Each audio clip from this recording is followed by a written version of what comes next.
comment URL par URL, je vais arbitrer entre les deux, sachant que je peux n'en prendre qu'un seul. Et maintenant, je vais aller regarder le contenu des pages qui me proposent des backlinks. Mais en tout cas, on a 42 liens qui sortent. Hello à tous. Alors, suite à une petite discussion dans les commentaires d'un de mes posts avec Régis, que je vous encourage d'ailleurs à lire, je la trouve plutôt pertinente, intéressante, c'est sur ce post-là. Je me suis dit que j'allais vous faire une petite vidéo qui vous décrit ma méthode pour choisir les backlinks. Pour ça, j'ai pris un article. Alors, par exemple, je vais me rebaser sur celui de Live Mentor, qui est hyper complet, etc. Et en plus, ils me font l'honneur de citer TOT dans les outils, donc autant les mettre encore un peu plus en avant. Alors, imaginons que Live Mentor, ils ont un énorme article, hyper optimisé. Petite parenthèse. D'ailleurs, je l'ai enrichi un peu avec l'accord de Thomas sur une partie sur la cannibalisation. Fin de la parenthèse. Imaginons que Thomas de Live Mentor veuille se positionner sur recherche de mots-clés. Là, il estime qu'il a besoin de backlinks, mais maintenant il a un budget qui est limité au niveau des backlinks. Comment il va arbitrer? Alors, à ce niveau-là, il a envoyé des petits mails à des partenaires, et il a eu deux offres. Deux offres, j'ai pris deux sites un peu au pif. Un site de Sophie Laouénan et Twino, qui propose un petit lien dans son article. Simplement, les deux coûtent exactement le même prix. On va considérer que les sites ont à peu près les mêmes métriques. Comment URL par URL, je vais arbitrer entre les deux, sachant que je peux n'en prendre qu'un seul. Alors, ma méthode, dès le début, je vais aller regarder sur SEMrush, le trafic de cette URL précise, de combien il est.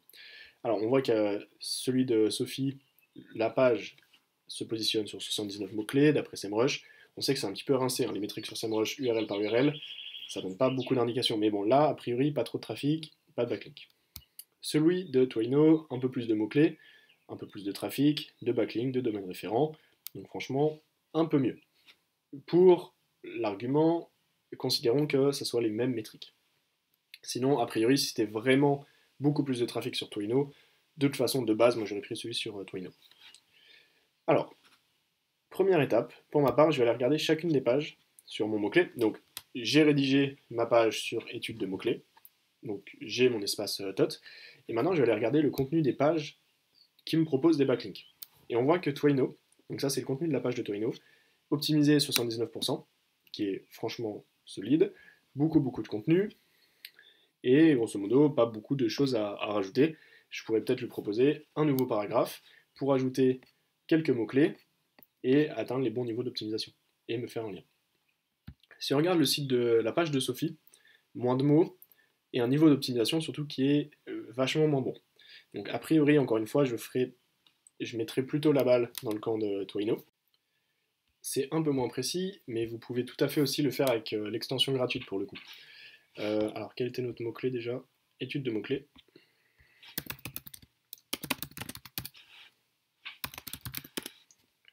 Hop, donc là, avec l'extension gratuite, on analyse la SERP, il réfléchit, et ensuite on va aller voir chacun des deux. Hop, 94%, et bah, solide. Et 70% pour Sophie. Bon, on voit que c'est pas tout à fait les mêmes scores parce qu'il y a beaucoup moins de précision dans l'extension gratuite, mais on voit que Twino est quand même supérieur à Sophie. Et une autre vérification, donc on a vraiment la partie métrique qu'on a déjà vérifiée, on a la partie sémantique, donc a priori, étude de mots-clés, toute chose égale par ailleurs, un lien depuis la page de Twino nous enverra beaucoup plus de puissance qu'un lien depuis la page de Sophie. Petit point, encore une fois, et ça on ne pense pas souvent à le vérifier, c'est on va aller voir le nombre de liens qui sortent déjà. Donc moi j'utilise SEO Minions, mais vous pouvez vraiment faire ce que vous voulez, même inspecter la page. Là, en l'occurrence, quand on va sur souligner tous les liens, on voit qu'on a 42 liens. Donc interne et externe. Mais en tout cas, on a 42 liens qui sortent. Ce qui est à la fois beaucoup et peu, en fait, on s'en fiche, nous ce qu'on veut c'est comparer à l'autre. Et si on regarde Twino, on est à 126. On a beaucoup plus de liens sortants de la page, on s'en fiche qu'ils soient externes ou internes, mais on a beaucoup plus de liens sortants vers la page, depuis la page de Twino. Tout ça étant pris en compte, on considère qu'ils ont les mêmes métriques, 4 fois plus de liens sortants quand même depuis la page de Twino, mais d'après le score d'optimisation sémantique, personnellement, j'opterai quand même pour Twino.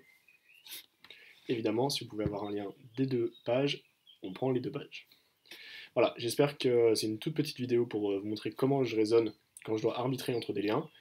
Après, il y a plein d'autres critères qui peuvent rentrer en compte, évidemment, ne serait-ce que le maillage interne du site en lui-même, les encres qui sont acceptées, la position du lien, est-ce que c'est plutôt en haut, est-ce que c'est plutôt en bas, est-ce que si Twino me dit tu peux mettre que ton nom de marque et que Sophie me dit bah, on peut mettre éventuellement une encre exacte et que mon profil de lien actuel le permet, là Sophie elle a un peu plus d'arguments. Donc voilà, j'espère que ça pourra vous aider. N'hésitez pas à compléter la méthode si vous avez d'autres choses.